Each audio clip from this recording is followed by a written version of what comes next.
In this edition of Southern Newsweek, local researchers are planning to excavate a Milton cemetery, but they need help from the public first.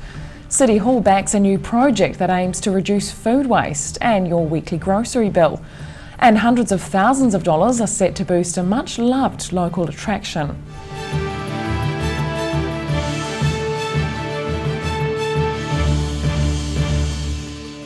Kia ora, I'm Holly Buchanan. Local researchers are hoping to discover more about the city's early settlers by excavating a Milton cemetery. A team from the University of Otago have put forward a proposal to remove and analyse skeletons in the hope of identifying anonymous remains. But first they need the help of the public to make it successful. Unearthing some of the region's history. University of Otago researcher Hallie Buckley is looking over items discovered in a local grave. She's hoping to soon undertake a new excavation project in Tukuiti, Milton, aiming to identify a number of unmarked graves while also helping rebuild a cemetery. We were approached by this research group to see whether we could help to address this issue archaeologically and also forensically. The university research team hope to map the cemetery, identify graves and the individuals within. Their analysis is expected to take around 6 months to complete, after which the remains will be reburied and new gravestones placed. Most of those buried are first-generation Europeans, and Buckley says the excavation is an opportunity to find more about their lives. In terms of information that could be provided from this project is looking at the wider story with regards to early European settlement.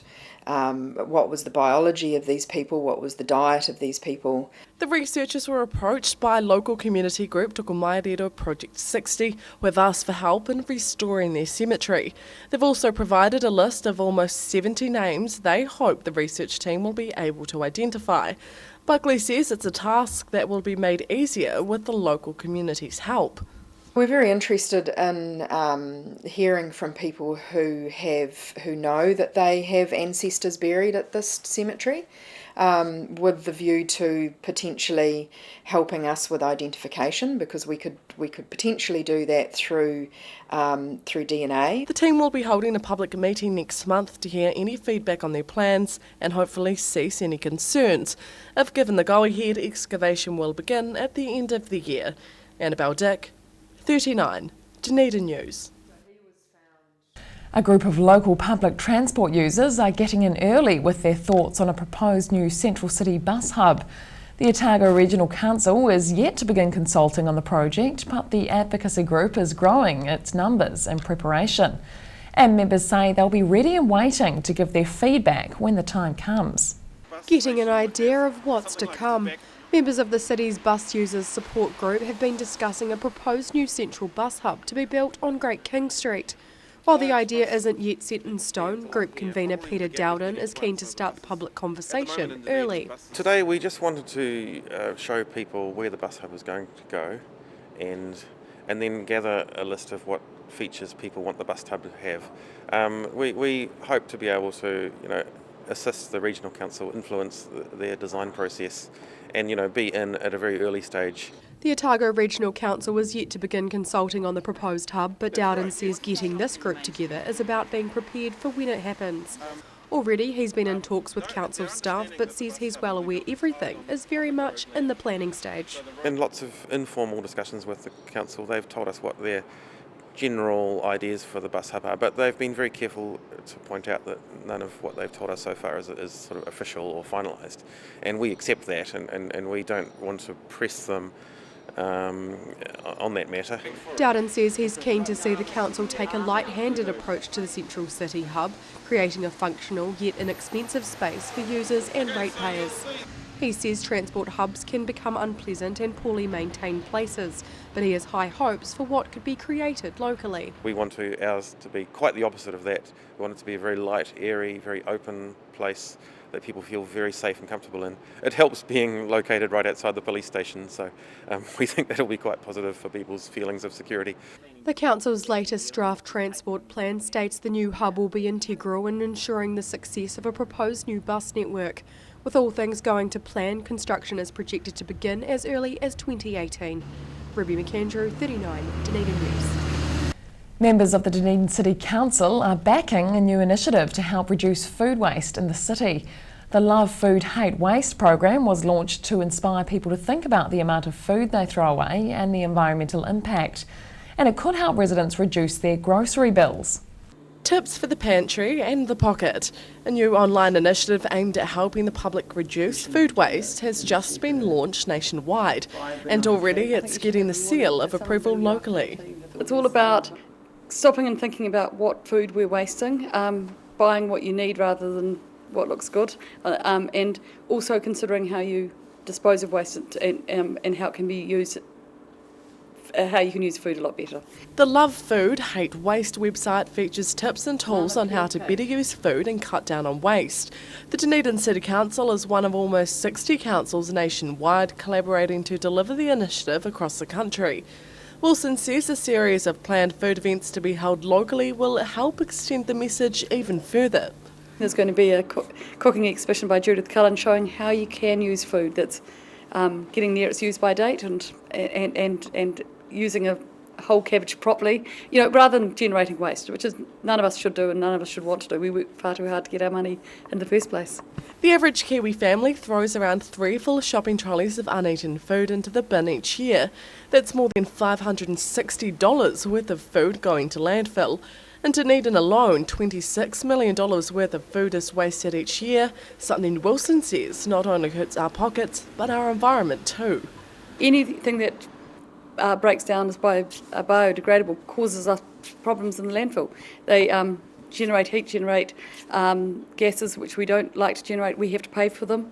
The government's putting those costs up, so anything that minimises that is all the better. The topic of food waste will also be a part of the upcoming International Food Design Festival being held in Dunedin at the end of the month. Annabelle Dick, 39, Dunedin News. The city's links to China are being further strengthened thanks to the introduction of a new joint study program. Otago Polytechnic is teaming up with a Chinese university to offer a degree program in engineering. But it's not just the prospective students set to benefit. Looking over international offerings, Otago Polytechnic staff are getting an insight into a new degree program that'll see the institution's partnership with the Chinese university strengthened. The collaboration between ourselves and Darling Ocean University is around the Bachelor of Engineering, and that program has been run in New Zealand now for a number of years, and we have got a partnership with Darling Ocean University, and it's called a 3+1. 3 years of the 4-year degree will be completed in China before the students travel to Dunedin to complete the final year at Otago Polytechnic. The program will see around 120 Chinese students descend on the city annually, and local Polytechnic staff are also set to travel as part of the initiative. Our responsibility will be to send out some of our teaching staff to China, and they will be involved in the first 3 years of the program in China, and at that point all the students that want to complete the degree, the Bachelor of Engineering Technology, will come to Dunedin. A Dunedin delegation will travel to China next month to further strengthen ties and look at economic opportunities. As part of the tour, Mayor Dave Cull will witness the launch of the new engineering program in Dalian. Polytechnic staff say the course is just one of several ways Dunedin is building a stronger relationship with China. For our students to have a cultural context to their studies and how they can learn from the Chinese students when they come out to New Zealand. Also for our staff going to China, so our staff will teach in China but in English, so there's a cross-cultural experience there, and it will benefit both our cities as well. The program officially launches at the beginning of June, with the first 60 students due to start the course come September. Annabelle Dick, 39, Dunedin News. Otago Museum's Science Division is set to expand with the help of a $500,000 grant.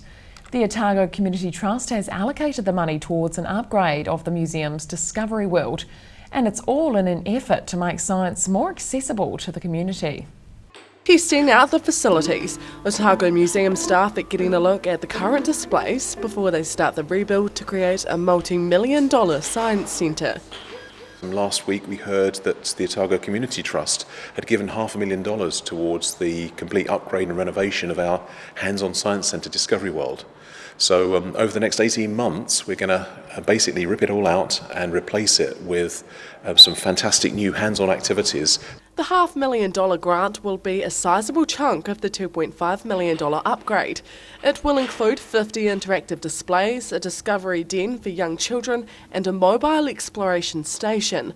Dr Griffin says the centre is a bit outdated since it was built in 1996 and there's potential to offer much more.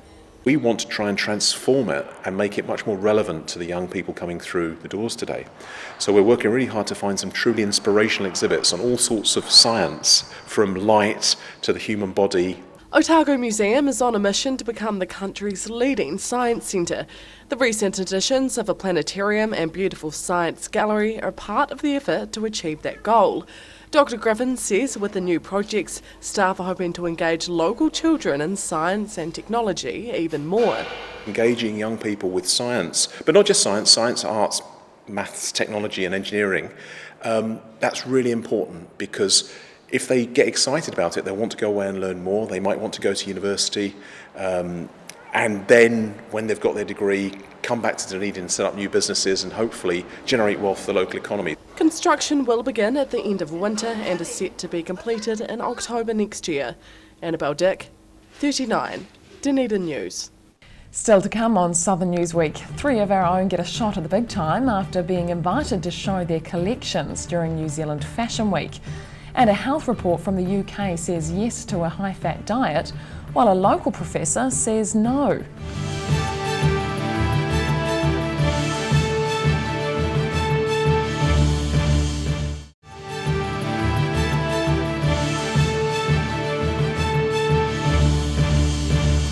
Welcome back. 3 Otago Polytechnic design graduates are getting their shot at the big time. Their final year fashion collections have earned them a place on the runway at this year's New Zealand Fashion Week. And it could be just the ticket for helping the young designers break into the notoriously difficult industry. Going back to the drawing board, Otago Polytechnic student Ariane Bray is expanding on her most recent fashion collection to show at this year's New Zealand Fashion Week. She's undertaking a new postgraduate fashion course at the Polytechnic, giving her the resources necessary for the task. So I've been able to build my project that I'm working on at the moment around the challenge of showing at Fashion Week, because obviously I have to do a bit of work on it because they have requested 8 outfits and we show generally 5 for our graduating collection.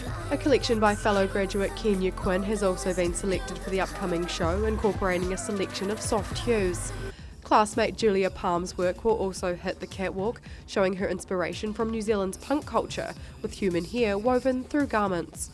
For Bray, the show's a chance to reconsider her collection and expand upon the original idea. I think because a little bit of time has passed, I've sort of evolved myself as a designer, so I want to work on what I've done, retaining the same integral themes and colour palette and inspirations, but elevating it slightly to where I am now. Bray's collection was inspired by a flower that is both repulsive and attractive at the same time. Her idea was to illustrate how things can often be beautiful but may have been made in an unsustainable way. She says she's looking forward to getting her work to the next level ahead of the big show. It's a really good opportunity to reflect on the work that I've done, which is quite unique because I think fashion's always moving so fast. So going back and sort of reflecting on my own practice is quite an interesting thing to be doing. New Zealand Fashion Week kicks off in the last week of August in Auckland. That gives Bray and her fellow Polytechnic designers a couple of months to ensure their work is all set for the next runway outing. Ruby McAndrew, 39, Dunedin News. A local professor is blasting a recently released health report stating high-fat diets will combat obesity. The UK-based document claims fat consumption can promote weight loss and fight against diabetes. But the local expert is urging residents not to be fooled. Combing through the fine print, this top local academic is going over a report into the benefits of high-fat diets, which was released by the UK-based National Obesity Foundation. The University of Otago professor is slamming it for what he says is inaccurate and misleading information. The report is not actually a research report. It is a commentary by a group of self-selected individuals who have formed this organisation to express a view on some highly selected pieces of research from the scientific literature. The report has been making headlines around the world and states that by eating fat and cutting carbs, people can curb obesity and diabetes. Professor Mann says the authors haven't done direct research but have cherry-picked particular points from other work without backing it up. They quoted selected literature. So they took some studies which said there was no association between saturated fat and heart disease. So that is true if you look superficially at the literature. He says although there are some sensible points within the research, people should ignore this report and follow standard nutrition guides. He says people should avoid unhealthy fatty foods and increase their intake of fruit, vegetables and whole grains. Professor Mann is urging people to not follow fad diets and instead eat sensibly. There really is no particular benefit of a high-fat diet over a high-carbohydrate diet, a high-protein diet, or any other kind of diet. Basically, what determines whether you lose weight in the long term is whether you reduce your total calories. Professor Mann's the director of the Diabetes and Obesity Research Centre and is involved at high level with the World Health Organisation. He's one of several top academics from around the world scrutinising the pro-fat report. Annabelle Dick, 39, Dunedin News. A small local chamber choir has been putting a fresh spin on some of the region's history. The Southern Consort of Voices has held a folk and classical concert featuring work inspired by Otago, and it's helped to see out New Zealand Music Month for another year. Celebrating local history through song. Members of the Southern Consort of Voices have been tackling a number of compositions as part of an Otago-inspired concert. It was their way of bringing new life to some old stories. We called it Heart of Gold, with the links with the goldfields and so on, and one of the pieces was called The Dry Cadrona, which is a James K. Baxter piece. So that kind of formed the theme, which was basically these little nuggets of great pieces written by Otago composers around the place. Kelly says the group thoroughly enjoyed putting together the eclectic program for the concert. Members wanted to showcase a spectrum of emotions through the handful of pieces, tackling everything from celebration to grief. So we had a couple of members of the choir compose pieces. One of them dedicated it to the late Marcus Turner, who was big in the folk scene here. So we set one of his pieces to music. Daniel Copeland did that. And he did a great job too. Kelly says the concert was an opportunity for local musicians to showcase their talents, not for financial benefit, but for pleasure. I think most musicians I know tend to do the music out of love, and they just really want to get in and do it. But actually trying to make money is it's very difficult down here, partly because Dunedin is essentially a small town. It's a great town, and that was part of what today was about, was kind of celebrating Dunedin. A small but appreciative audience took in the primarily folk and classical program. The concert provided a fittingly musical end to this year's New Zealand Music Month. Ruby McAndrew, 39, Dunedin News. And just ahead on Southern Newsweek, shoppers will be in for some surprise displays thanks to an end of semester requirement. And several of the country's top stackers are showing their stuff in an inaugural tournament.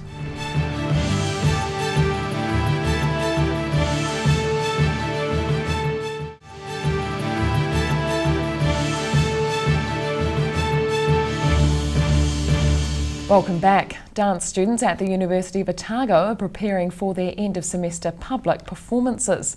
They're planning on surprising residents with live displays in the city's main shopping area. And they're covering new ground and partnering with a local retail initiative. Performing new works in public. These University of Otago dance students are spreading their wings, moving away from campus studios to the heart of Dunedin's main shopping area. It's quite a new experience for the students. It's a little bit frightening to be rehearsing amongst the passers-by and to be watched as they create the work, but that's all part and parcel of the project. Each year, the university's second-year dance students create site-specific work for the end of their first semester. We've chosen many venues around town. Part of the concept is a way of bringing dance away from the theatre, away from the university and out into the public arena to share with the community. This year, the Dance Studies program is partnering with the Urban Dream brokerage Dunedin Project. That's all about getting creative locals temporarily using empty retail spaces in the city to add vibrancy. Wall Street Mall management are also on board, allowing the facility to be transformed into a stage. The research has been about the hegemonic use of the space, the architectural shapes and forms, the possibilities of each space, and also some of the socio-political insinuations or associations with the place. There are 8 dancers involved, each choreographing their own work in different sites throughout the mall. Their small 5-minute public displays are themed around research they've undertaken at the university. They've been rehearsing this week for a final showing between 5 and 6 p.m. on Friday. Rosie Mannins, 39, Dunedin News. Young musicians from all over Otago are getting busy in an effort to become the next big New Zealand hit. This year's smoke-free Rockquest heats have kicked off and dozens of locals have signed up for the challenge to create and perform original music. And the event's proving popular in the region. Singing towards stardom, these young musicians have been playing their hearts out to become the next champion of a national competition. Well, we're at the Otago Heats of Smoke Free Rockquest 2016, and basically all bands from the Otago region are welcome to enter, and they're all strutting their stuff at the moment. Yeah. 27 bands and 15 solo or duo acts descended on Kavanagh College at the weekend to go head-to-head in the regional heat. First-timer Levi Dick took away the solo section, and bands Like a Kid, Kosh and 2850 were among those selected to move on. Organisers say the calibre of Otago talent is outstanding, and this is the most involvement they've seen locally in the past 12 years. From what I've heard so far, it's mostly really good. You know, in so many regions there's just such strong musicianship, you know. Of course that varies, but overall, yeah, it's good. 12 bands and 2 other acts were selected to move on to the regional final. The chosen musicians will have the task of creating a 15-minute unedited live video to grab a spot in the national final. But even if they don't make it that far, organisers say they still get a lot of experience out of it. They gain huge amounts of confidence.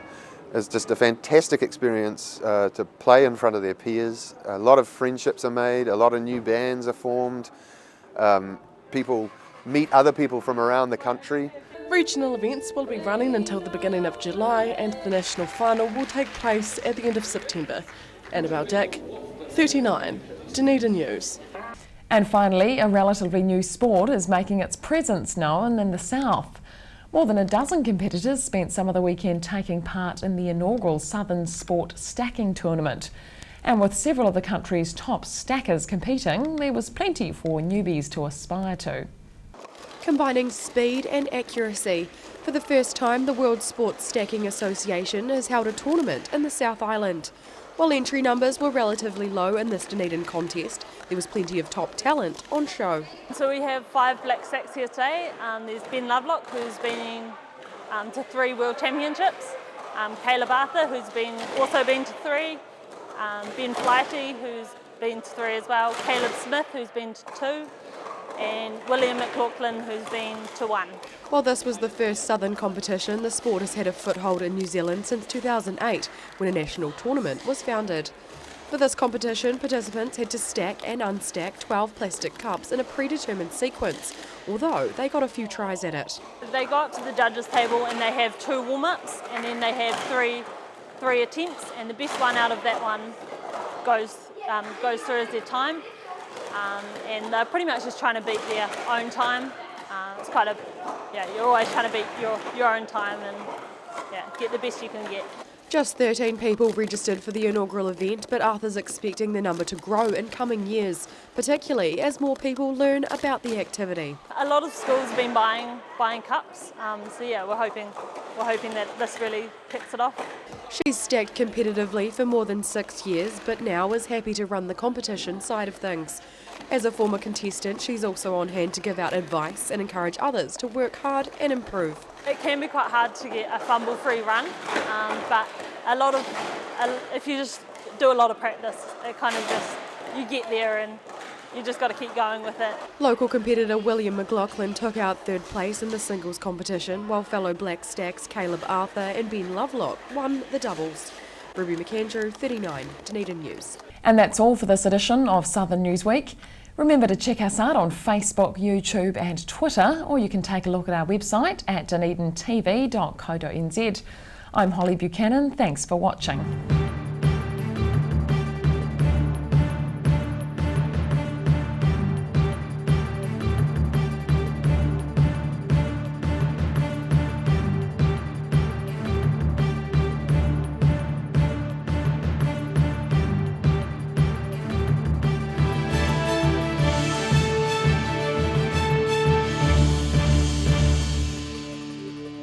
Supporting local content so you can see more of New Zealand on air.